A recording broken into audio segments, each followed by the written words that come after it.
Hey witches, we're dropping this bonus episode into your feed as a little end-of-year thank you for everything you've done to make the Witch Please reboot such a success. You've listened to the show, you've shared it with family and friends, and you've joined our Patreon. It really means a lot to me, to Hannah, to our producer, and to the whole team at Not Sorry. Before we jump into the episode, we want to remind you that we are just days away from the new year, and we're so close to our goal of earning $5,000 a month. If we reach $5,000 a month by January 1st, all Patreon supporters will be invited to attend a live Zoom webinar where you can ask your Witch Please Tell Me questions in real time.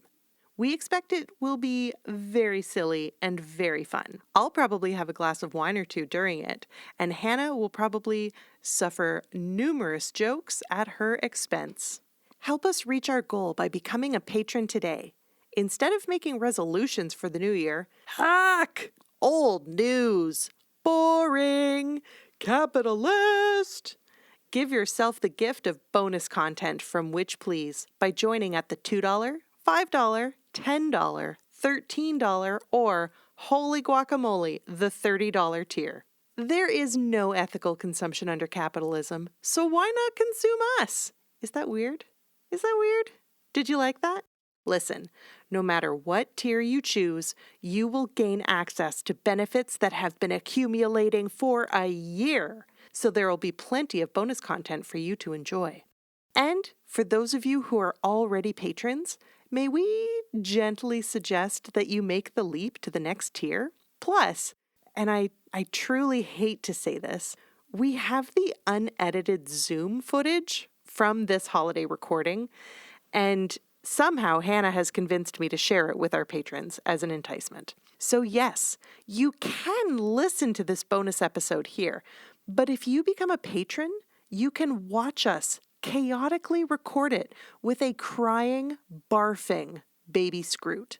Of course, if becoming a patron is currently not in the financial cards, we totally get it. You can still support our work by continuing to share our show with your hot friends, your rich crushes, and your fun cousins. By the way, I get a little goofy in this episode. I know that's going to come as a huge surprise to a lot of you, but buckle up. Enjoy!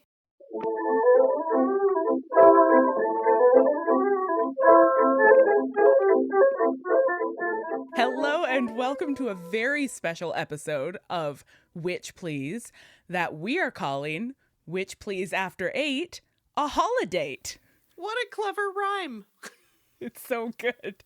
I'm Hannah McGregor. I'm Marcel Cosman. And I'm Neil Barnholden. Yeah. Oh my God! Neil's back! We brought Neil back for a very special holiday episode because this is our idea of a holiday good time. And Neil boldly pitched us a fabulous episode topic idea. Marcel, I know you did it and just doing a bit because I want to make Neil defend it. Okay. Marcel's look of outrage when an idea is attributed to someone else that is hers. Looking around the room like, are you seeing this? It's true. It's true. Mm-hmm. Anyway, yeah. Okay. So, Neil, you had a great idea for what we were going to talk about today. Do you want to tell us about your idea? Yeah, I thought we could talk about Frozen 2. Frozen 2. Little known cult movie. Uh-huh. That's a Marcel joke. That's a Marcel joke. Oh my gosh. And why? Why Frozen 2? It fits in with the season, and I think in some ways Frozen has somewhat displaced our pal Harry Potter from a certain segment of youth culture. That's my bold thesis. It's such a bold thesis. I really thought the answer was because your 3-year-old has made you watch it 4 billion times. Yeah, there's that too. Okay. I've seen this movie 20, 30. She doesn't watch the whole movie, so I don't know how many times I've seen Frozen 2. So many times. And it's always Frozen 2. It's never Frozen. Yeah, almost never. Well, not anymore, right? Because it used to always be Frozen. See, I'm in a mom's chat thread with Neil's partner Lee, the mother of the 3-year-old who loves Frozen, and so I am familiar with days that are like one Frozen day and 2 Frozen days, by which she doesn't mean we've watched Frozen 1 and 2, but we've watched Frozen twice. 2 once or twice. Yeah. Frozen once or twice and Frozen 2 once or twice. That's about the size of it. And there's also the Frozen books, of course. There's the book adaptations of Frozen. Now, see, those I am not familiar with. Yeah, the little golden book of Frozen 2 is just bizarre. It just does not tell the whole story. It's like borderline incoherent. Yeah, I mean, they never do, right? Because it's not meant to be a story in and of itself. It's like explicitly meant as a intertext for the film. Is it just fan service? It's kind of just reminders of stuff that happened. Yeah. It doesn't make sense in and of itself. Like, it reminds me of the way that kids like play Frozen, that they'll like dress up and they're not like coherently reenacting the narrative as a whole. They're just like choosing highlights. It sounds like they don't have good enough parents, is what it sounds like. If your child is not reenacting the entire thing scene by scene with a strict dedication to plot, what are you even doing? But so my daughter has this was the summer of Frozen. There was so much Frozen all summer, right into the fall. Your summer was Frozen. Well, it's a movie. I mean, Frozen 2, Frozen that? 1.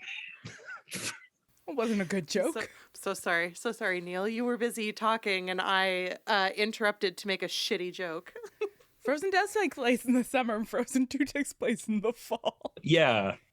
Do you think they're going to make one in the winter? You think so, but only Olaf's Frozen Adventure, which takes place at Christmas. We have no evidence that Arendelle experiences winter unless it is created by Elsa. Yes, that would be a bizarre Absolutely twist. not. Yeah, we do. Were it not for the fact. Absolutely not. Yeah. I think I know what Hannah's going to say They here. go to the store to buy winter supplies and the winter supplies are marked up because it's not winter. Ladies and gentlemen and non-binary friends, former erstwhile tech support, Trevor Chow Fraser, potential / lover of Neil, has joined us in the room with the baby, with the extremely barfy blast-ended screw. Oh my God, there's so much. It's just pouring. It's just pouring out of him. Oh my God, there's so much. Oh. I'm gonna take a picture. There's so...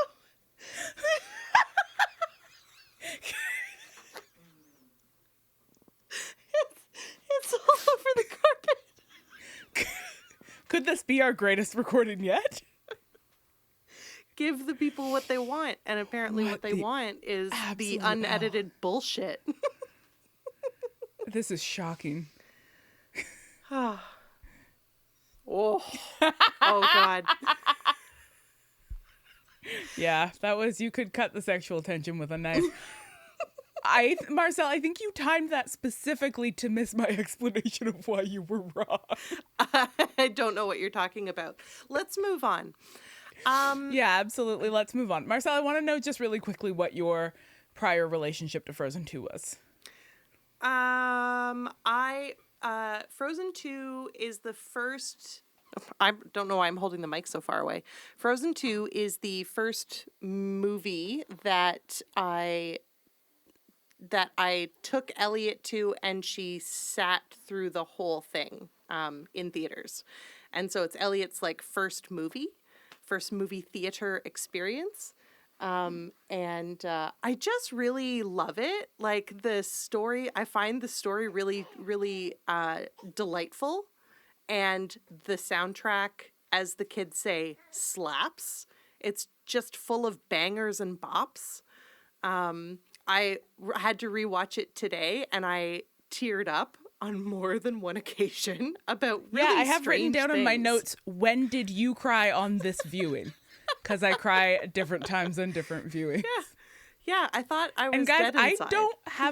I don't have a 3 or 6-year-old daughter to like frame my consumption of Frozen 2. I just like this movie. Yeah, it's great. Maybe So, Neil. I yeah. don't know. Neil, do you like it?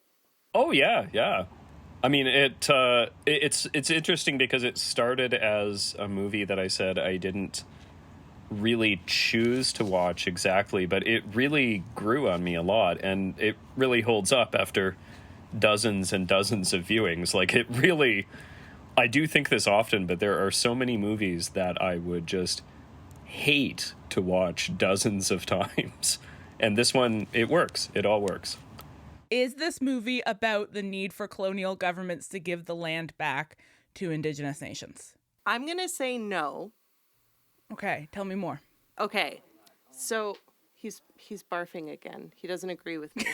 What I will say is that I think that this movie is a very settler-friendly metaphor for relation, but it's not actually a land back narrative because they don't give any land back. They don't, like, they blow up the dam, so they do reparations, and they like reestablish a relationship, but they don't, but there's no land that is returned. So I would say it's not, so I would say no. But it, What is happening in the background? oh, that's just Cohen, just, that's him, he's just chatting. He just Okay. goes, "Wah, wah, wah, wah, wah, wah, wah." It's so funny. He's just chatting. Incredible. He's just chatting. Neil, thoughts? I think yes, because there's that scene at the end where Elsa explains to Anna that Arendelle would have been destroyed. Like, the spirits of the Enchanted Forest would have let Arendelle be destroyed if it wasn't for the fact that Anna destroyed the dam. Like, Anna made the right choice to destroy the dam. So ultimately, the ethos of the spirits is that there can be a coexistence of Arendelle and its kind of colonized area. Like, it's like a pseudo colony, I guess I would call it. So I think that I agree with Marcel that it's compromised and it's not as straightforward as just like, yes, blow it up. Yeah, but it does get awfully close to blow it up. Does. It gets Like, way it gets way within- closer than you would think. Yeah. Like, so much closer than I would have expected from like a Disney movie to being like, sorry, in order to atone for historical crimes, you have to let your whole city wash away. And like, I kind of wish it had, because the song at the beginning that's like, nothing's ever gonna change and our flag will always fly, is like, the point of that is that it's deeply ironic, and I would like to talk more about song irony in this movie, because the first 50% of the songs are all just irony, just only. But they say the flag will always fly, and then at the end, the flag's up again. Because the flag will always fly. And there's that scene where they realize that the spirits, like, the only thing they weren't willing to do was murder everyone in Arendelle. Yeah. But they were definitely going to destroy the city. Yes. Like, that was, I feel like the movie doesn't land super heavily on that, but that was plan A. I honestly, watching it this time, kept forgetting that it is Thor Ragnarok and not Frozen 2, where they say, like, because Oh yeah. where do they, Oh, yeah, Asgard. yeah. They're like, Asgard isn't Yeah. a place, it's a people. Isn't a place, it's a people. And I kept thinking that they're going to be like, Arendelle isn't a place, it's a people. And then I was like, this is the wrong Disney Plus film franchise. Asgard is not a place. Never was. This could be Asgard. Asgard is where our people stand. Though I think if we probe deeper, we would find that there's more than just that one overlap between Thor Ragnarok and Frozen 2. Oh, shit. Oh, my God. Oh! Okay. It's on. It's on. What? I had nothing in mind. Why is everybody so excited? They're both Norse mythology. Oh, shit. They both deal with gods and demigods. Shit. Yeah, okay, that's good because I actually have a note here about Elsa going through a like Odin-like quest where she has to make a significant sacrifice in order to earn wisdom, and that they both kind of go on hero's journeys, but Anna's is a hero's journey that is sort of about ascending to the divine. No, Elsa's is about ascending to the divine, whereas Anna's is much more typical like action-oriented hero's journey. Yeah. That suggests that like one of the parallels being drawn between them is like mind and body, or like the sacred and the mundane. Mm-hmm. Mm-hmm. I've got a lot of thoughts. Anna's in that song is about depression, right? It's about Do the next right thing.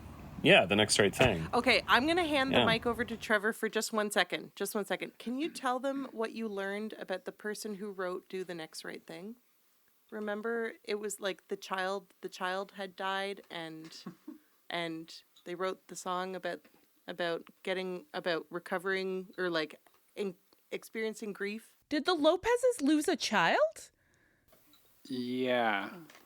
I'm not sure there's much more for me to say there, but it was actually during the making, or no, Frozen had been finished, but then it was released, and I think it was at that time, and so it was during like all the press tours, they had to like keep promoting the film even though they lost their child. And so it's about the march forward through grief. That song's kind of based on their experience persevering through the release of Frozen 1. That's what I read. Okay. I'm not sure how I feel about the parallel between destroying a dam and promoting a movie, but okay, Neil, go. I got to jump in here. I don't think that's the Lopez's. I think that's the co-director, whose first name I can't remember, but his son's name was Ryder, which is why the Northuldra guy that we meet is named Ryder in this movie. So I don't think he wrote the song, but there's a scene in Into the Unknown, the making of Frozen 2, which is also on Disney Plus, where the person who animated that scene talks about it as being about depression, and so does Kristen Bell, I think. So I think it's a pretty established reading of that song, whatever the origins are. Yeah. I mean, I'm it's very sad, and also I'm relieved for the Lopez's because I like those egoting sons of bitches. I think Hannah's point is it's an interesting one, where the struggle that Anna goes through at her lowest point, which is the actual lowest point of the movie, is about depression and not knowing what to do next. You are lost, hope is gone, but you must go on and do the next right thing. As opposed to like a mystical or a kind of externalized struggle. But you're right that it, like, what she needs to do next is blow up a dam. Yeah. Right. Yeah. But like it's about doing, right? Whereas so like she gets to this point where she feels paralyzed out of action by depression and by the sort of lack of moral clarity of her situation, and so she has Olaf is dead. Yeah. And she has to make this commitment to, guys, I don't feel great about Olaf. She has to make this commitment to like continuing to act. We'll get to it in a moment, Marcel. Whereas Elsa like dies for knowledge. She literally dies for knowledge, which is like classic Odin, right? I actually wouldn't know. The only thing I know about Norse mythology is from the Thor movies. I think he gave an eye away in exchange for knowledge. Yeah, that sounds right to me. Because this is my gesture for giving an eye away. I guess looks it's just like a you dick got right a dick in the eye. Yeah. Which please after 8, a Holidate. Wow. Okay. Okay, sorry, let's pivot. You don't like Olaf? I don't like Olaf. Are I'm you sorry. fucking kidding me? I fucking love Olaf. Yeah, I think that's the popular opinion about Olaf. I'm not sure that it is. Neil also looks uncomfortable, which leads me to believe that he also dislikes Olaf and is like, oh God, I have to choose a side right now and I don't want to. He just makes a lot more sense in Frozen than he does in Frozen 2. He is the one who explains the plot of Frozen 1. Why does that scene exist? Because it's hilarious. Okay, well, in Oh my Into the God. Unknown, the making of Frozen 2, they do a test screening of Frozen 2 where it's all the adults talking about what happened. Like, Lieutenant Matthias is like, who are you? Why are you here? And they explain it in the form of a lengthy conversation. And kids got bored, so they replaced it with a 40-second long scene of Olaf explaining redundantly the movie that we have already seen and are It familiar is with. so perfect. It's probably my favorite scene. Everything Olaf does in Frozen 2 is my absolute favorite. His song, This Will All Make Sense When I Am Older, is incredible. His constant Also an irony song. Yes, his constant unintentional scathing ribbing of everybody else, like, oh yes, I look forward to when I am old like you, Anna, and don't need to worry about anything anymore. It's incredible. He's so funny. And his thing is the whole water has memory thing, which turns out to be a really important subtext. Subtext? Subplot? No, I think just plot. The subplot, yes. Subplot. Yes. Subplot. Yeah. Plot? Pathetic fallacy. I think it just, he only works for me as a comedic figure. He doesn't work for me as a figure of pathos. And so I am never moved by the oh no, Olaf is gone. In part because You're an adult. kind of the whole well, that, but also kind of the whole thing about snowmen is that they die. And by making him literally unkillable, it's kind of okay, well then what? He's there, he should melt to symbolize the end of their childhood or something. And at the nadir, the depth of her I don't know, when Anna and Elsa reunite, I was crying, and then Elsa was like, oh, remember the snowman? And I was like, I didn't. No. I did not remember him. I forgot about him. Kind of since Frosty the Snowman on down, isn't the theme of the figure of the snowman this constant cyclical resurrection? That's what happens to Frosty, right? Absolutely, at the end. but they don't have to wait. Okay, that's true. Although I think at the end of the Rankin Bass one, Santa just says, well, Frosty will be back again someday. That's how the song ends. Wait a minute, they do have to wait. Yeah, have to he'll wait be till back next again Christmas. someday, and he'll be back next Christmas because he's about the natural cycle. He'll be back again someday. But he waved goodbye, saying, don't you cry. I'll be back on Christmas Day.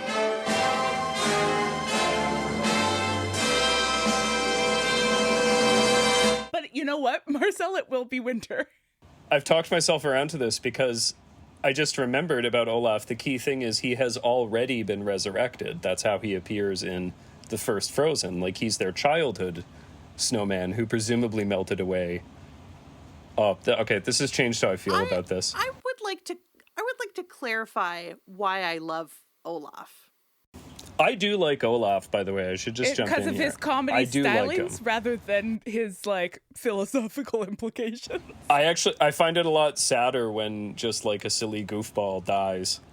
Have you seen? I find that extremely sad. Remember when Goofball dies in Inside Out?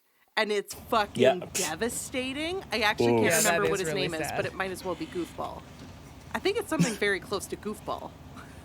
What is his name? It's very sad and meta that we can't remember what his name is. But It's appropriate. Okay.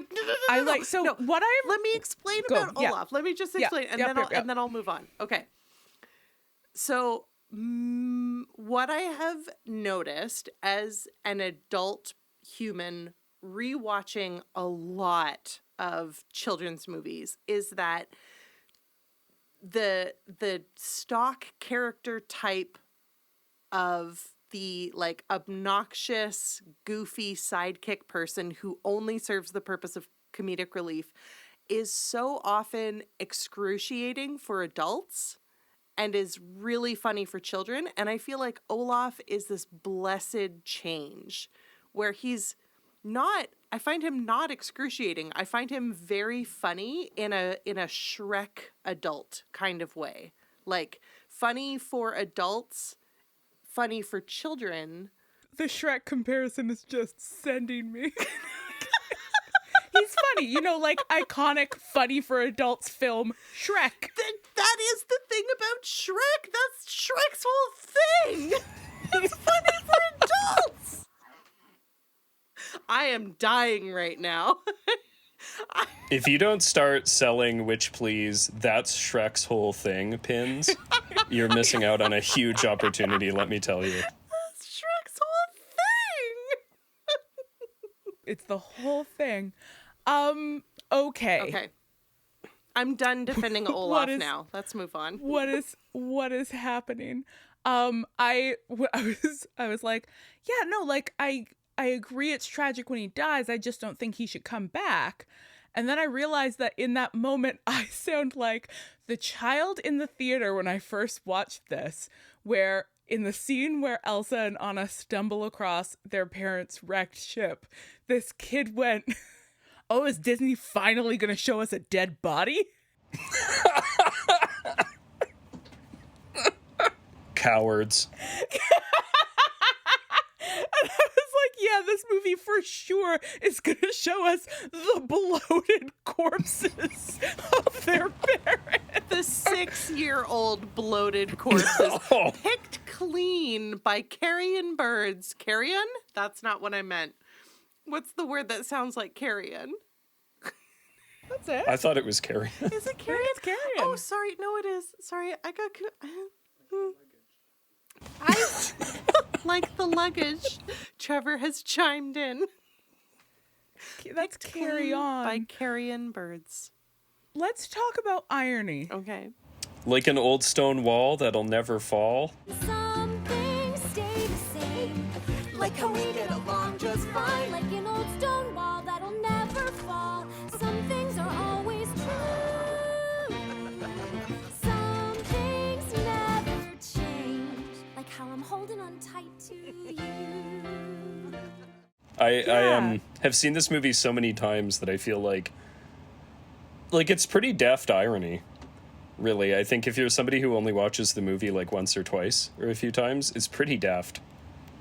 Like you were saying, Hannah, it's all in the songs. Mm. It is, and it's those first few songs, right?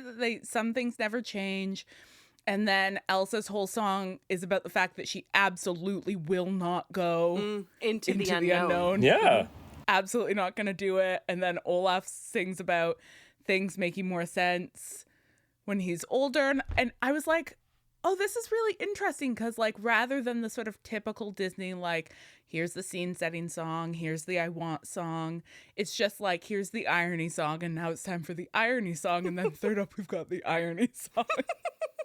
Is it because like, it's why a sequel? Does this particular, yeah, like I was kind of beginning to wonder that, like, is there something about what they have to do, how they have to like recognize the happy ending. They don't want it to delegitimize the happy ending of the first movie, but they need to reestablish stakes. And is irony the way to do that? I don't know. I feel like they have so much more freedom in a sequel, because sequels are so often like nobody expects sequels to do the work of the standalone first movie, right? But Frozen 2 is just so good that I will say it is much better than the first one. It is coherent, unlike the first one, which is chaos. Yeah, bold. which is why Olaf's reenactment of it is perfect. I'm going to stop at some point plugging this making of movie. So at some point, not. at some point, we just started watching everything with Frozen in it because my daughter just wanted to see like more Elsa at some point. And we could talk about that shortly, but Yeah. we just started watching like the making of. We watched all the shorts. Olaf's Frozen Adventure, which canonically takes place at Christmas time. Oh, The love Christmas that one. after the events of Frozen 2? Yeah, after Frozen 1, before Frozen 2, because they say it's the first Christmas since the doors Right. of the palace are open. Yes, that's right. Oh, it's that's been right. a year. There's a It's been song year. about it. Okay. There's a song Yeah. about it, yeah. Okay. Have you haven't seen it, Hannah? No, because you had to borrow my Disney Plus to watch it, and by my I mean my roommates. But I do send him money for it, so we share. What was I even talking? Oh, right. It's Okay, very sorry. hard to Sorry, say Neil. because one person on this recording is so chaotic. I'm a Muppet. Am I a Muppet? Or am What I I was a going to say is the host? Yeah, go. in the making of documentary, they show Josh Gad doing some alternate lines from that scene where he summarizes the events of Frozen 1. And I feel like there's a lot of good jokes that got left on the floor.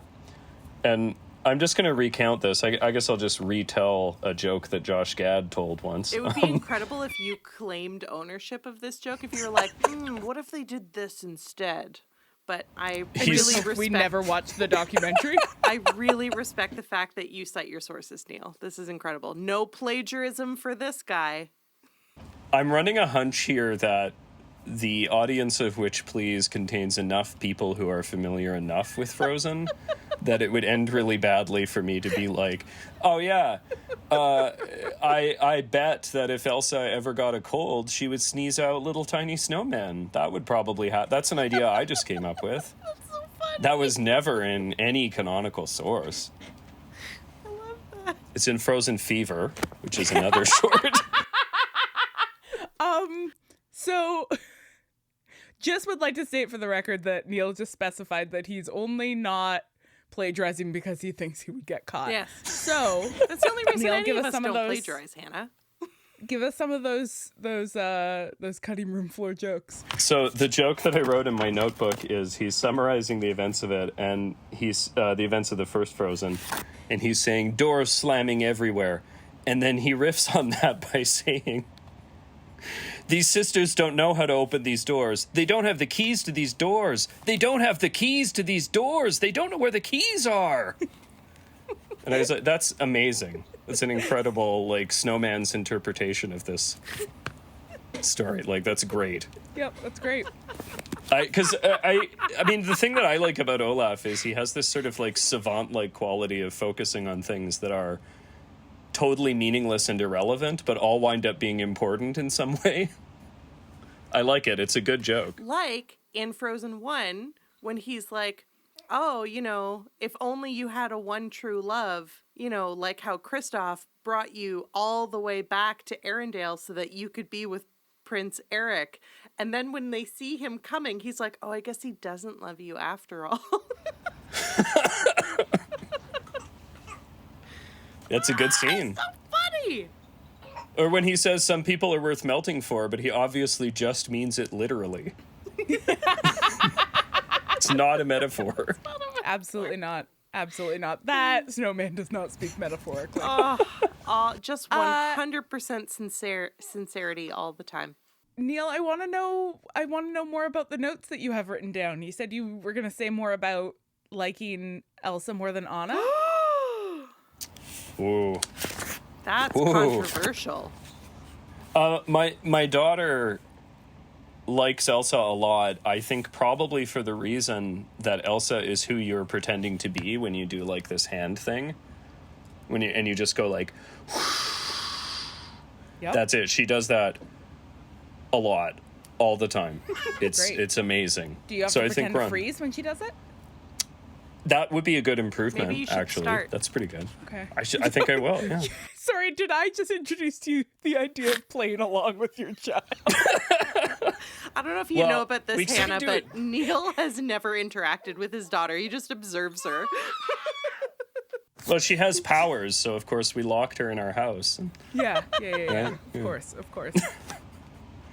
But I feel like that does get to the point that I think, like, these movies are not for me in any way, really. But when I watch them, I'm like, oh, Elsa's great. She's a princess and she has superpowers. This is amazing.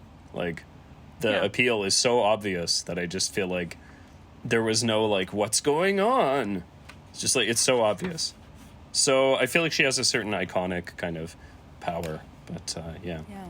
I do feel like she is the one I always see, like, little kids wanting to cosplay as and wanting to pretend to be. Because it's like, Anna is, like, vital to the narrative. Like, she is the hero in most sort of traditional ways in which we think about, like, heroism and the way that you, like, solve problems and drive narratives forward. Like, for the most part, Elsa is a problem to be overcome rather than a narrative driver. But you want to be Elsa because she's got cool superpowers and she sings all the best songs. I mean, she doesn't sing "This Will All Make Sense When I'm Older," nor does she sing "I'm Lost in the Woods." Yeah, Oh, okay. let's talk about it. Yep, absolutely.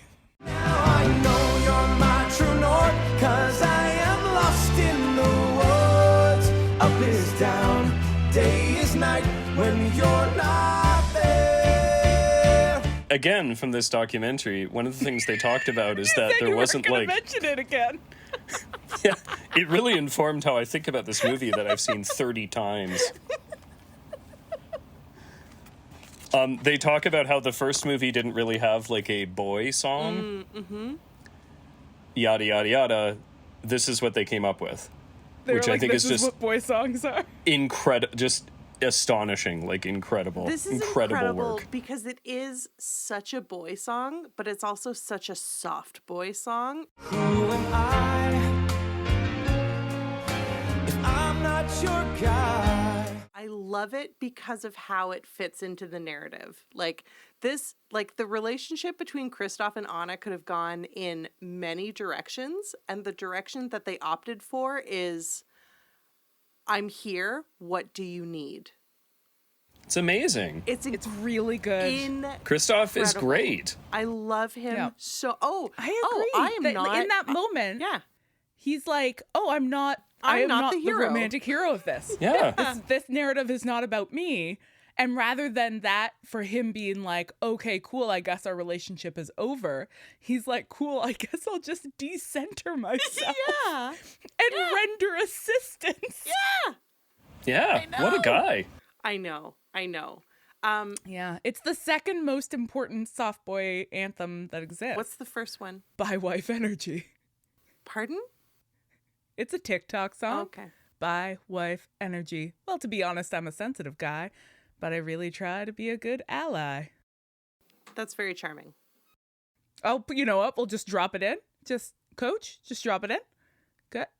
Just drop it in. By wife energy.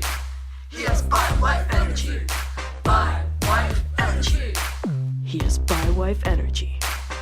All right, and there it is. So some listeners may not know this, but that song, I'm Lost in the Woods, was written by Weezer. Which I didn't know it was written by Weezer. I knew that they did the credits version. There's always like a pop version of the major songs in the credits. Yeah. But I didn't realize they wrote it. I'm pretty sure, Trevor, am I right about that? You know what? Somebody fact check this. Marcel's... Because it might... I know that they perform it, but did they write it? Because it's sort of like in Moana when, like, Tamatoa's song is so perfectly Jermaine Clement, but, what is his name? Help! The incredibly famous... Lin-Manuel Miranda. That's the one. Lin-Manuel Miranda wrote it for Jermaine, and that's why it sounds so perfect for Jermaine. So I actually don't know. I was under the impression that Weezer wrote it. Anyway, no, they didn't. God damn it. Okay. It's perfect for them. So it was written for Weezer to perform. Yeah, you know who it was written by? Who? Lin-Manuel Fucking Miranda. Lopez's, those EGOTing sense of bitches. Lin-Manuel Miranda, I have no issue with him. I think he is a very good songwriter. I think that the Lopez's are a significantly more exciting songwriting team. Neil is uncertain. No, I agree. I totally agree. I think they're very talented. It's hard for You know me what? to I don't deny need to that. compare. It's They're all true. very talented. They're all very Everybody's very talented. talented. They obviously can write in many different genres. Everybody tell me, what is your favorite song in this movie? Okay, what do you mean by favorite, though? The traditional meaning. Because, like, okay. The conventional meaning that people usually mean when they ask you about your favorite I don't, thing. because there's the song that I would listen to on a playlist, like a song that I would add to a playlist. There's a song that when I watch the movie, I'm like, yes, this one. There's a song that, like, I always forget about, but then when I hear it, I'm like, yes, this is my jam. Like, the whole soundtrack slaps. How do you choose? I have different Neil? favorites.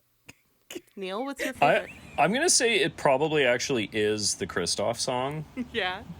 Because it reminds me a lot of a specific 80s song called The Glory of Love by Peter Cetera, which One sec. is similar. Coach, can you drop a clip in? Right here? Drop Don't it make here, me Coach? don't make me look like a fool here. Don't make me That- choose the right part. Sometimes I just forget, say things I might regret. It breaks my heart to see you cry. It reminds me of that song, which I really like, but is a very specific kind of like 80s cheese that doesn't ever quite hit the heights. So to me, this is like one of the songs from Frozen that I would plausibly just listen to with no connection to Frozen whatsoever. So that's what I'm going to say. I'm going to say Lost in the Woods. That's my favorite. Also, it's a boy song, so as a boy, I'm obliged You're to obliged to like it. like the boy song. Just like how Gaston has to be your favorite song in Beauty and the Beast.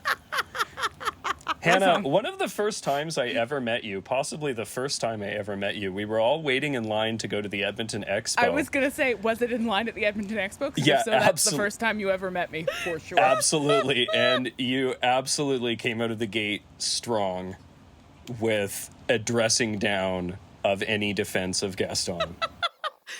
So, okay, listen. So the missing Came information out of the gate here. strong with a dressing down is a description of how I encounter and befriend every man I have ever been friends with. So for listeners, what was happening? This is incredible. I think I had forgotten that this is when you two first met. I'm thrilled by this. Witch Please Origins. Witch Please Origins. We were standing in line for the Edmonton Comic and Entertainment Expo, and there were these two dudes behind us in line who were in the middle of a like enthusiastic conversation about how Gaston, the character from Beauty and the Beast, who tries to force Belle to marry him, and then when she doesn't, tries to kill the Beast for Oh, he just to also regain his has her manhood? falsly incarcerated for madness. He He accuses her of hysteria and locks her. like Gaston tries Like, he's an actual, like, criminal who does, Yeah. like, an crimes. actual monster and criminal who does crimes. These two dudes were discussing the fact that he is really the most unappreciated of heroes or unappreciated of men in I can't. the You know Disney what's canon. amazing? I don't remember any of this at all, but I am like re-experiencing as you're telling me about it. I'm like, what?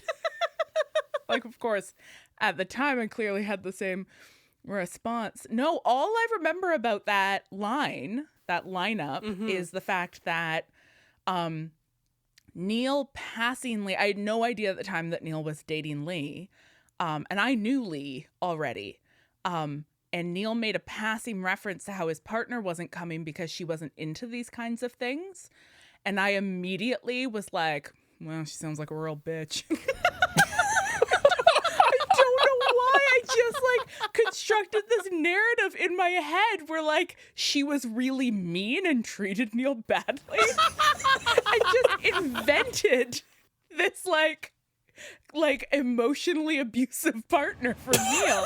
And then like a couple of months later was at, I think, a holiday party.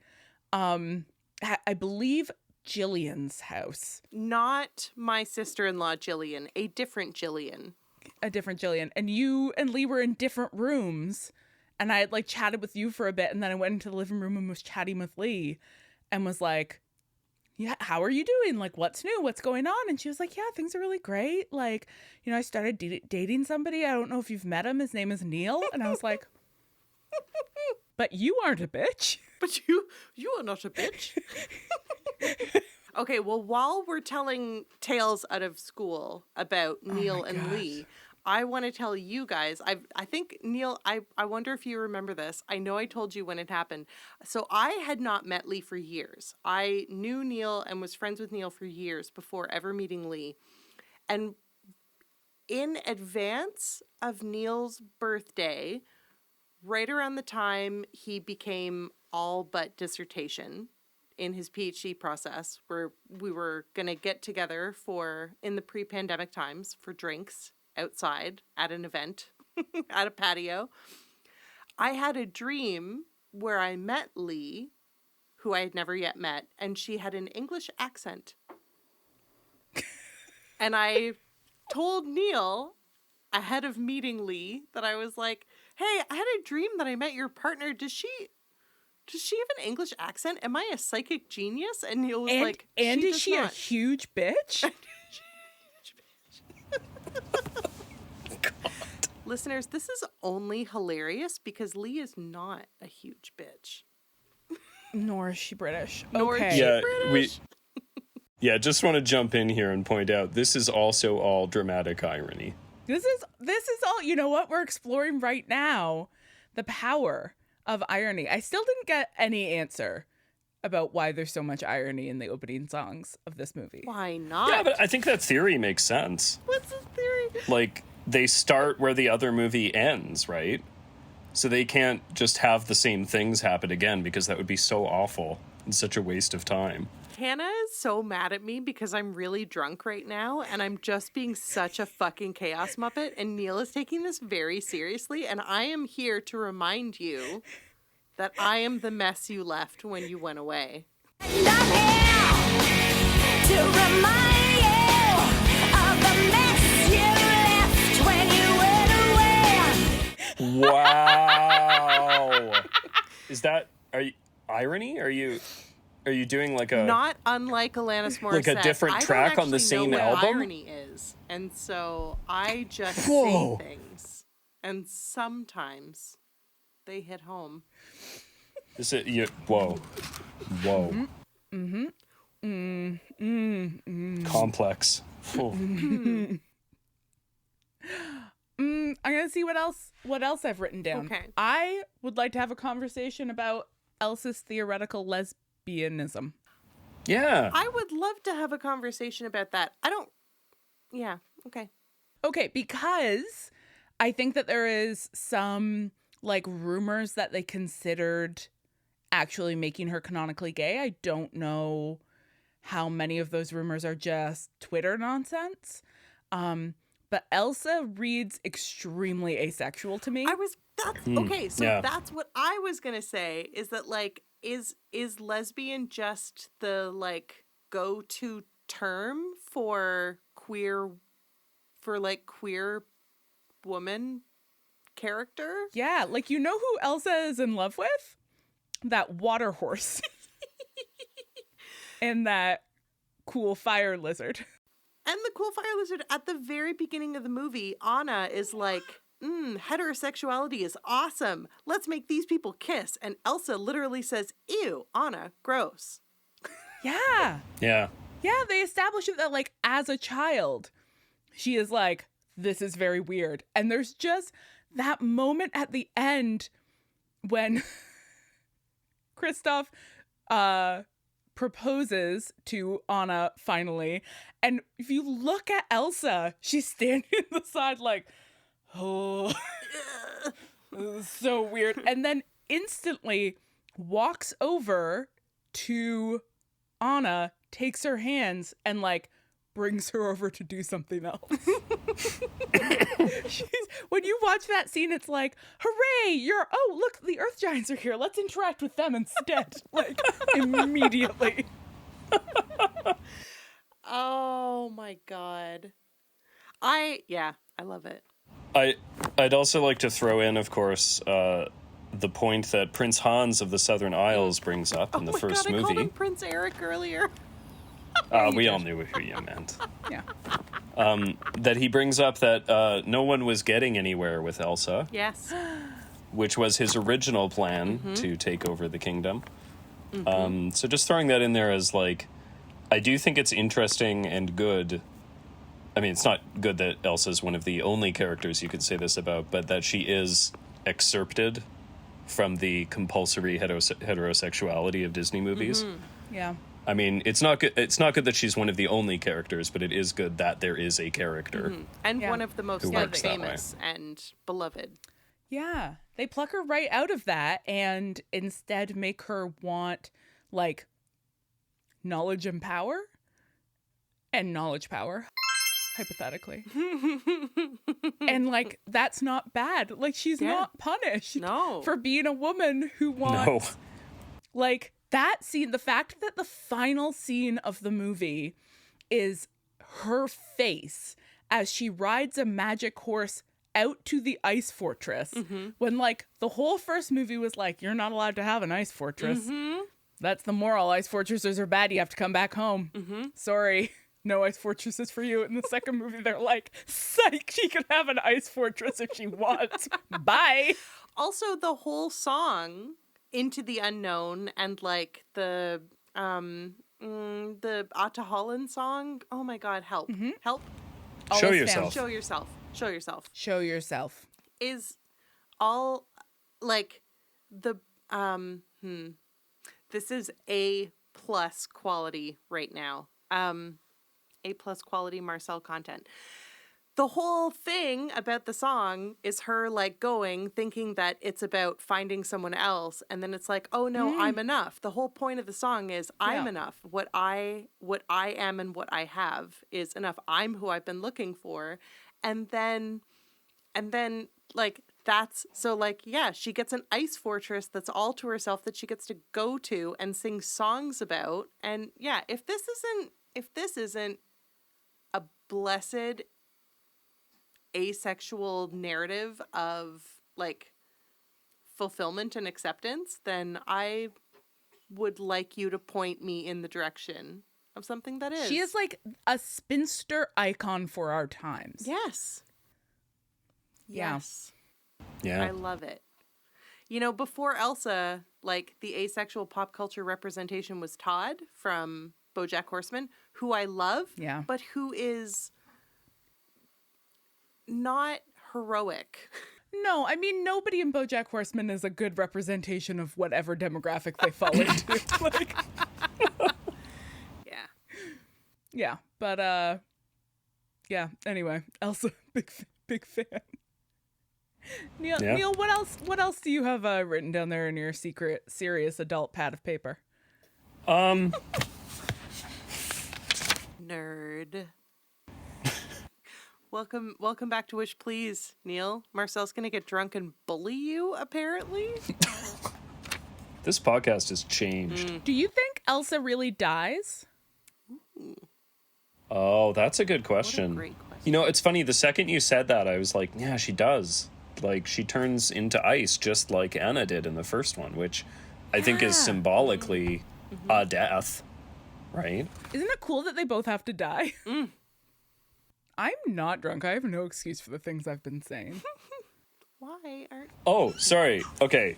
Here, I wrote down Elsa radicalizing Anna from beyond the grave. Right? Her final act of death is to transmit the truth about the violence of their grandfather so that Anna has no choice but to act on it. It's true. That's how you be a good ancestor. I wanted to throw in, you had mentioned this earlier, Hannah, about the violence of the dam that Arendelle built. I feel like they, again, didn't land on this super hard, but when we see the Northuldra, they talk about being the people of the sun, and they mention that they haven't seen the sun for 35 years. And I was thinking that it's an interesting, really simple way of actually talking about, like, cultural genocide, where it's not that they were all killed violently or something. It's that they do not have access to the actual spiritual things that are important to them. And I think it's Ryder who says that he has never seen the sun or the sky. Yeah, he's actually never seen at all. the sky. He didn't know it and was so that big. That same scene right after he says, "I didn't know it was so big," is when the reindeer come out. And we get that gorgeous aerial shot of the reindeer running. That's what made me cry on this viewing. Okay, Because I was thinking, I was, Marcel, calm down. I very recently listened to an excellent podcast about the killing of the bison by settlers and like the link between sort of the destruction of bison herds and the destruction of bison's natural territory to the sort of like long project of settler colonial genocide. And so just that scene of like the reindeer out and running, and I was like, the reindeer are out. So I wanted to jump in here because sister-in-law of the podcast, Jillian Chow Fraser, studies and works on caribou in like Alberta, the boreal region. Anyway, You sound so confused. That's the province where you live. I am trying to. How much wine have you had? A surprising amount. Listen, I really was trying to recreate the vibe of the previous, and I'm very disappointed in the two of you that you didn't pull your weight in this encounter. But you know what? I'm here to represent. This is what you do the hard work. Silly drunks everywhere. Okay. So I messaged sister-in-law of the podcast, Jillian Chow Fraser, because I know, like, when we went to see the movie in theaters, she came with us and she was so moved by that scene. And I was like, Jill's going to have stuff to say about this. And so I texted her, and I'm just going to read to you our texts. Okay. Okay? I'm ready. This is from me, Marcel. Can you please explain why the caribou run at the end of Frozen 2 is so moving? Jillian. Lol. Because caribou are majestical. Marcel. Ugh. I was hoping for more like a conservation point of view. Jillian. Oh, haha. Why was it so moving? Question mark. Marcel. Like, what does it mean? Jillian. They're migrating? So I got nothing. And nothing.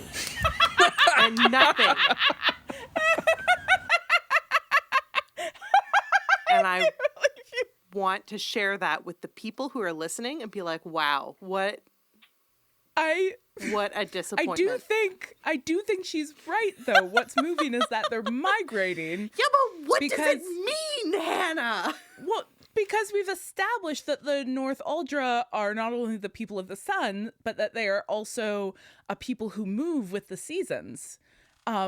Right? They specify at one point, like, we're going to this meadow now, you can come with us if you want. And their capacity to move with the seasons has been severely restricted, not only by the building of the dam, yes, but also by there literally being like the magical forest has become like a reserve, right? Sure. Like they can't get out of it. And so their natural ability to like interact with their territory, interact with the land the way that they sort of need to as part of who they are has been cut off, as has the reindeer, which is like, you know, all entangled together. And so that moment where the reindeer get out and it's like, okay, the reindeer can migrate now is like a restoration of something that was lost. Yes. One might think that that is the answer that a conservation biologist who studies caribou might give. How beautiful, Hannah. Jillian literally wept in the theater because she was like, caribou runs are so rare because caribou are so near extinction. This is so beautiful. You know what? Her boyfriend is visiting, so she's lost in the woods is what's happening. I really, the amount of this episode that is Marcel attempting to prompt family members to tell anecdotes in ways that they are refusing to do satisfactorily is really very good. It's only happened twice. Wow, that's, you know what? 2 for 2. That's a lot. 2 for 2. Can I also can I recount another highlight from this documentary? There's an interview with the animator who does the scene of Lost in the Woods. And that moment where the second face shows up and you suddenly realize what they're doing. Yeah. God damn. She's animating it and she wants to get the expressions on all of the reindeer looking different. So she creates a clip of the scene where it's her face on each of the reindeer, like singing different with different facial expressions. It's incredible. It's hilarious. What is just like amazing. Please restate the name of the documentary because I'm now going to watch it. This was the thing. This is Into the Unknown, the making of Frozen 2. It's like 6 episodes. I think that's in the 2nd or 3rd episode. But it's one of the funniest things I've ever seen. This is incredible. I love this. Oh yeah, it's so longer much. than Frozen 2. It sounds like it. As will this conversation be by the time we're done with it. Yeah, well, give the people what they want. Okay, let's go back to your initial question, Hannah. When did you cry? I told you already, when the reindeer... Yeah, good. ran. Okay, yeah. Again, another. Is that the only time you cried? On this watch through, yeah. Oh, okay. Neil? Yeah. What about you? What about Neil you? didn't cry. Neil? When did you... Okay, I cried during Olaf's death scene where Anna says, "Warm hugs." Which is the original thing that Elsa says when she created the first Olaf all those years ago, My name is right? Olaf and I love warm hugs, yeah. Yeah. And she gives him a warm hug and then he passes away in her arms and I just think like it's brutal. Just brutal. Disney, you're too good at this. Stop it. Stop making me feel grief. This watch through, I cried a number of times, but the time that surprised me was when Kristoff said, "I'm here. What do you need?" He scoops up Anna and she's like, "I'm sorry I left you." And he's like, "Fuck, who cares? I'm here. What do you need?" And I was like, God. That moment where when he says, "Oh, my love isn't that fragile." Yeah, my love is not fragile. Oh my God. Holy shit. Like, imagine at last I understand what it means to create a fantastical romantic hero, because the idea of a man sweeping in and being like, "Don't worry about it. I process this emotionally by myself and won't make it your problem."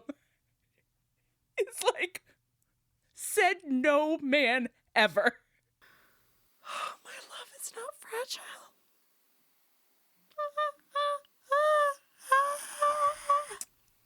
That's the sound of me crying. That's a good scene.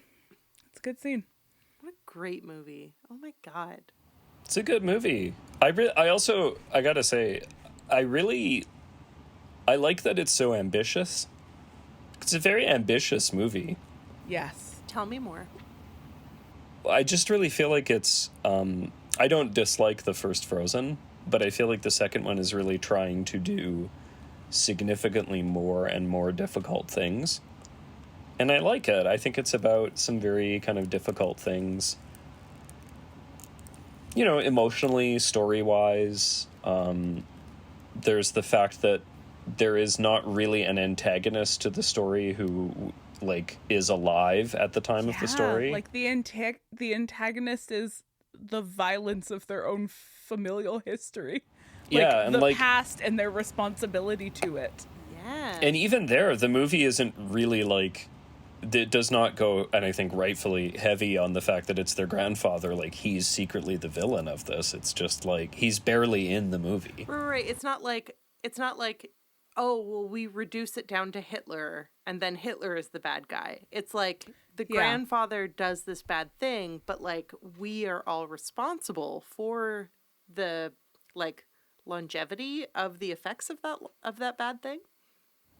Yeah, and you understand how, how their father Agnar, when they were younger, told them this story that we now see as this extremely biased version of the story, and then how their mother had she had already. I feel like it's an extremely complex chronology. Yeah, and we know when you watch it again and you see that moment where the father is telling that story and the mother is silent throughout it. Mm-hmm. And then once he leaves, she sings them the lullaby that is a lullaby of her people. Mm-hmm.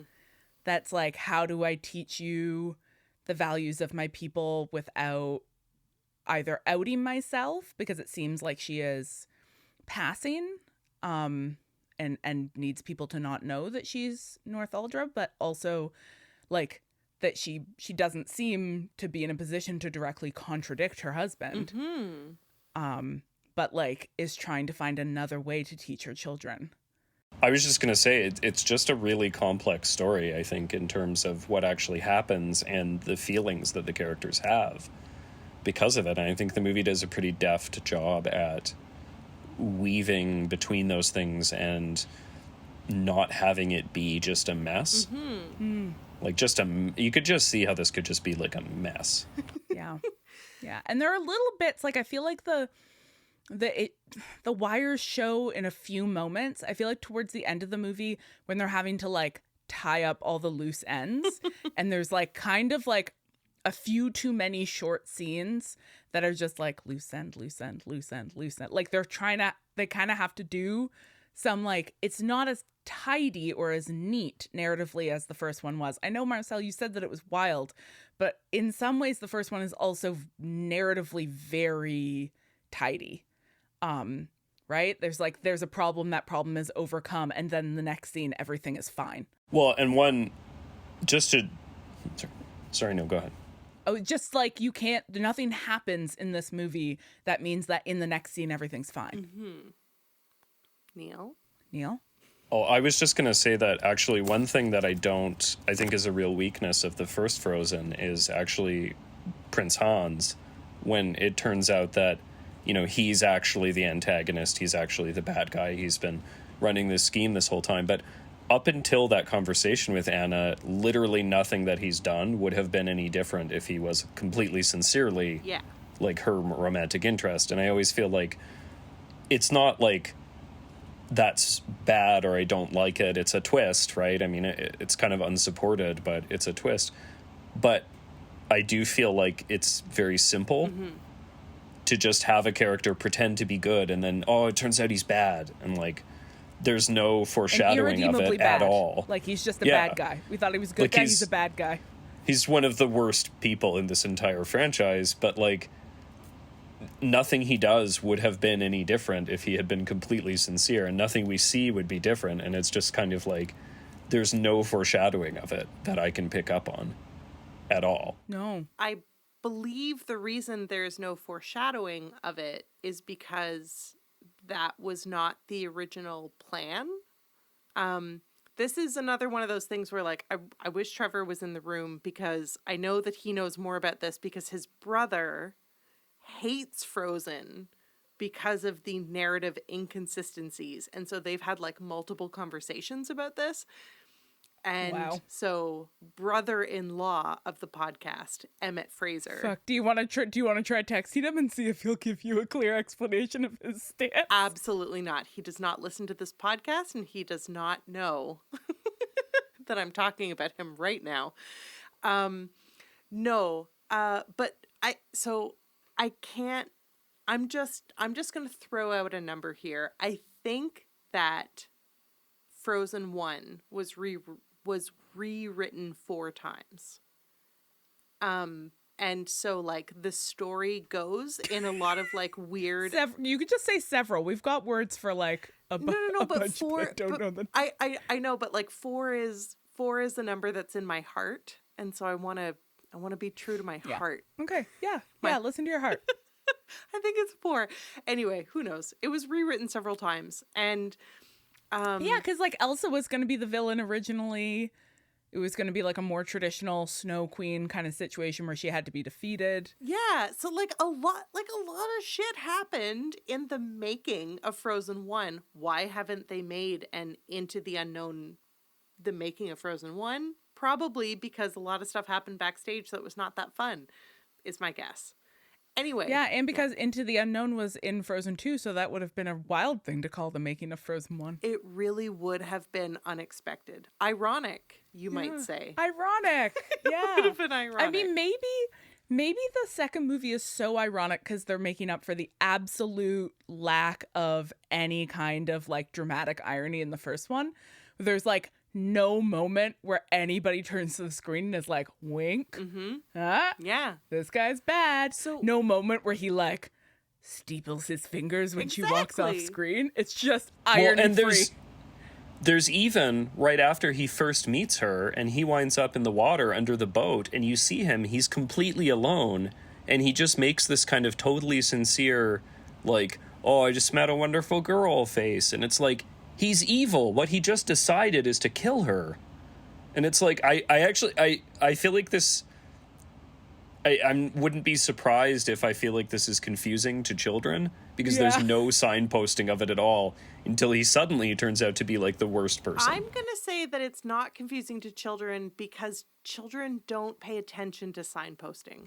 That has been my experience as a parent, that signposting means nothing. Maybe you should start teaching your children how to read well enough. I mean, until the character is explicitly presented as a villain, they're not a villain. And then once they are explicitly presented as a villain, it doesn't matter that they were ever a good guy. Like Elliot, my sweet, blessed hippogriff child of 6 years old, has no problem whatsoever comprehending that Anakin Skywalker was a good guy and then became Darth Vader, who is a bad guy. She has no issue with that at all. It's just these are 2 different people who happen to be the same person, and that's fine. She's no nuance. Kind of feel the same way. Whoa. It's a conversation for another day when we make a Star Wars podcast. Next Christmas. So this, again, back to Olaf's reenactment, re-summarization of the first movie when he's like, oh, surprise, Prince Hans is the bad guy. And then the guard guy who... Lieutenant Matthias is like, what? Perfect. It's perfect because it's like, that's what all of us were doing. We were like, I don't understand. How can that be?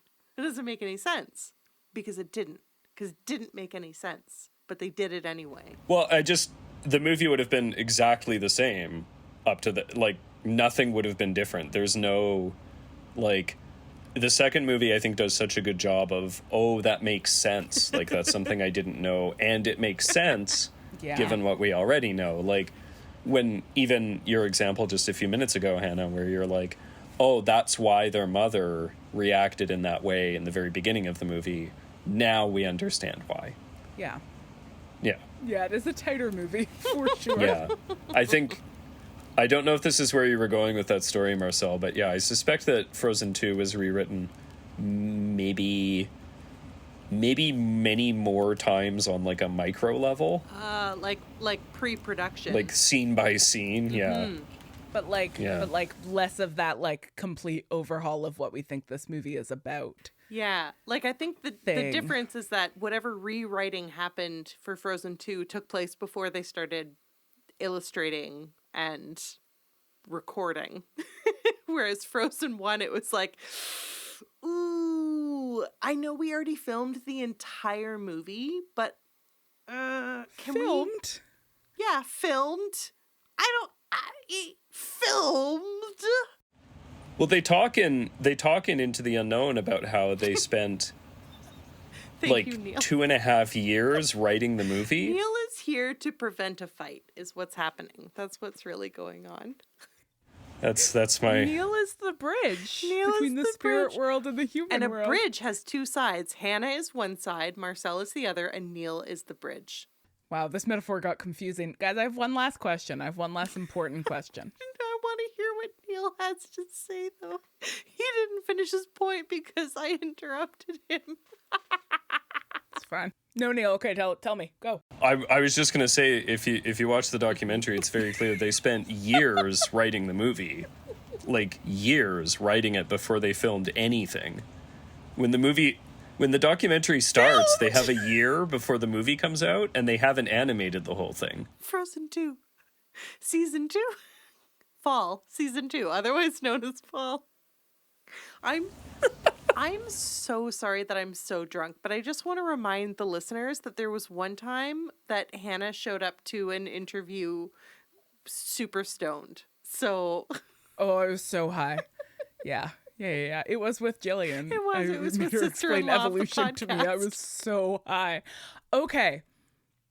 Listen, this episode might be released on we were thinking it might be released on the mainstream, but now I'm suspecting it'll need to be Patreon only because of the chaos. But That's what you pay for? yeah, I have one last question. Are we wrapping up? Okay. I mean, I guess... Yeah. Okay, I guess you guys have things to do. Well, also, if Coach is going to edit any of this, we have to do her the courtesy of not providing her with 3 hours of audio. We're only at 1 hour and 16 minutes. This is way shorter than a regular episode. Anyway, carry on, Hannah. I'm so sorry. I keep interrupting. I'm such a bitch. Yeah, why don't you date Neil? What? Because he thought Because I thought his Gotcha. partner was. Okay, it took me a minute. Was a. I don't feel like that's going to be a popular ship. No, it's not. No, absolutely it's not. No, it's gonna be never or bust. Never or bust. Bust or never. So the way that Elsa's magic is represented in this film is as kind of like the fifth element that unites the other four. So I would like somebody to explain to me why the fifth element is ice, which is just water, but cold. Okay, but what if we think that the fifth spirit, the link between the elements, is the ability to change the state of the elements? But she doesn't change the state of any of the elements except for water. Untrue. Maybe they take turns. She cools fire. And oh no, wait a minute. Fire's already... Oh, damn it. no, the like fire. So it's like a salamander, right? It's supposed to be a salamander. There's a little flaming creature who she cools. Yeah. With her powers. Yeah, she cools them. Yeah. And we don't see her cool the giants. But once the dam is broken, which is what she told Anna to do, the giants are like, "Oh, we're good. This is fine. We're fine now." And but I feel like and Neil, you just hang on. This is something. I don't know why I'm being so aggressive tonight, but I really just want to thank both of you for tolerating it. Something I noticed in this viewing is that at least one of the earth giants is shaped exactly the same as Elsa's snow monster who kicks Anna and Kristoff out of the private ice palace. They're shaped the exact same way, which I know some grumpier people might say is because they just like reused those same like CGI computer thingies, sort of like how Robin Hood, the animated Fox film, is large. It's just entirely pastiche of like the Jungle Book and Aristocats and all these other things, but it's also perfect. So I would say that it doesn't matter if it is just reusing something. It is still perfect, and suggests to me that Elsa, because she makes the snow guardian of her fortress in the shape of the earth giant, that she has the ability to like control seems so manipulative, but like the ability to manipulate friendly like the earth giants. Anyway, Neil, thoughts? No, I was just thinking, I talked myself into kind of a corner there because, like, I'm saying, ice is, what else it does is change water from a liquid state to a solid state. But then I was thinking the fire elemental, like, fire also isn't an element in that sense, right? It's this process that happens to other elements. And then I was thinking, well, but Gale, the wind elemental, is also not that. So only the earth giant and the water knock are like, they're the only ones that are actually a substance that has any kind of coherence. So maybe the spirits just have some kind of playful, like, Aristotelian sense of what makes up the world. I don't know. Aristotle. I mean, it's just funny to me because it's sort of like a rock, paper, scissors game, but ice beats everything.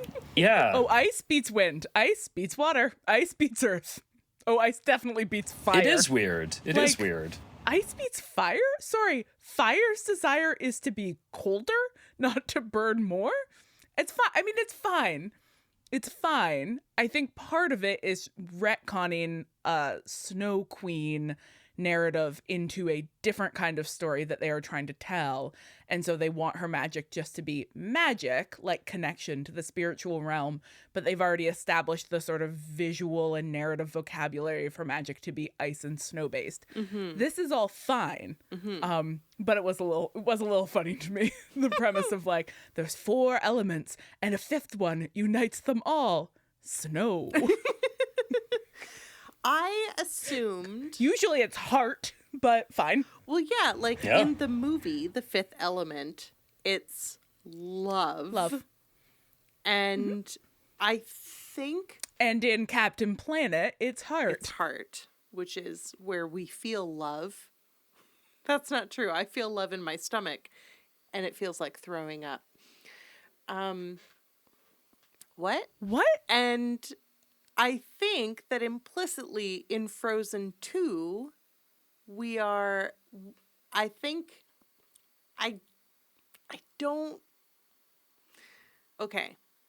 we are encouraged to believe that the 5th element is not ice or snow, but it is love, because Elsa is able to control her powers once she feels loved by her sister and her people for like who she is. She doesn't need to hide anymore. She doesn't need to be afraid. And if Elsa is the 5th spirit and she is also like the one side of the bridge and her mother's daughter, who is the like offspring of the 2 people, I think she's supposed to be love. I think she's supposed to be Mila Jovovich, is what I'm saying. The real 5th element is the friends we made along the way. Yeah, okay. Any final thoughts on Frozen 2?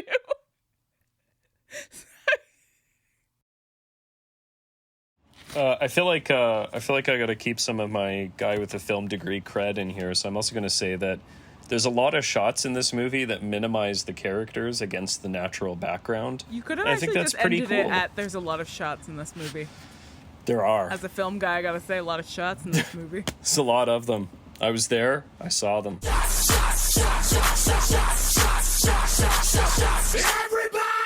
Wow. Who is bullying Neil now, Hannah?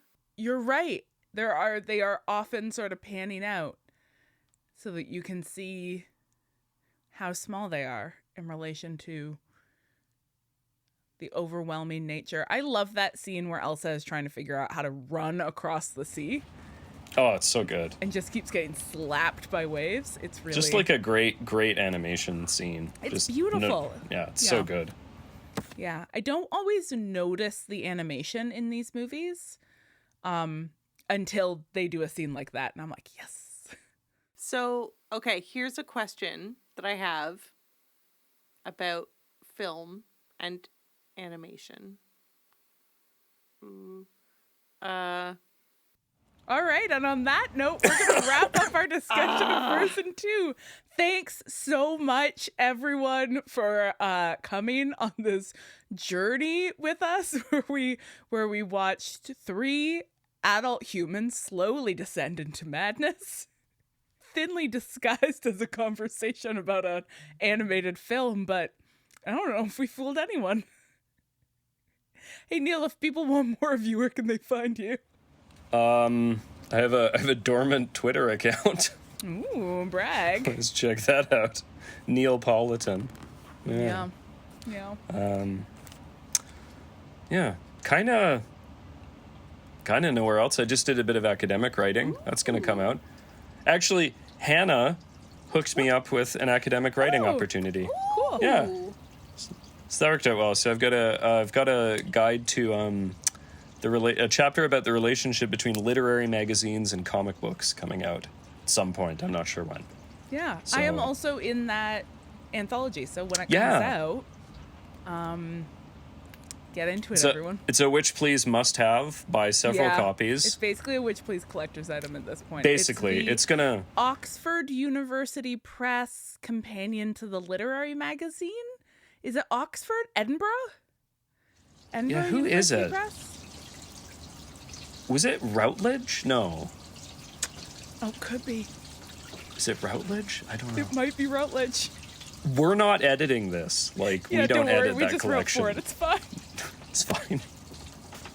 It's fine. Marcel doesn't have a piece in it, but I do cite her extensively in mine, so she is still in Bless you. the That's so collection. nice. Neil, I hear that you didn't cite me in yours. What's Yeah, reports are coming in, and it What's says that that Neil didn't about? cite a single woman Well, in this his is it. article. It's the end of Witch Please. Oh my god. It's the last you'll hear of me. About that? Neil, you also work on some other There's no way that's fun true. podcasts. Isn't that true? They're also dormant. Oh, they're also dormant. Okay, never mind. No, name Yeah. one of them. Come on. Well, I used to do Plot Device, which was a podcast where we would improvise stories.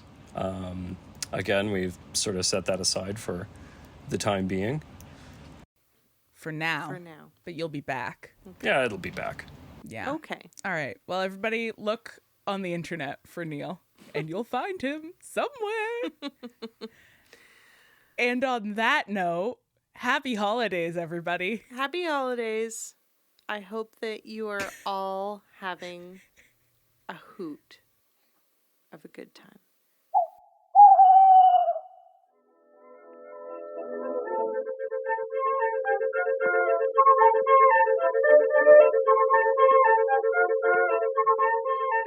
You've been listening to Witch Please After 8, a Holidate. If you want to watch the unedited footage from our recording, head over to Patreon and join us at the $2, $5, $10, $13, or $30 tier. Did you know that if you pay annually, you get 10% off? Plus, if you join before January 1st, you'll help us unlock a live Witch Please Tell Me Q&A for all patrons across all levels. Once again, thank you for listening and for being part of the Witch Please community. By far, the best part of making Witch Please is getting to know you, our listeners. You share your unique interests and expertise with us on social media, via Patreon, and in our Apple reviews. We love that. Actually, while I'm on the subject, if you can't become a patron today, just leave us an Apple Podcast review with some kind of chaotic username, and Hannah, definitely not me, but Hannah will get so much joy listening to me try to read it out loud on an upcoming episode. Okay, enough of all that. Happy belated holidays. Happy almost New Year. We are so grateful for your listenership as we head into 2022.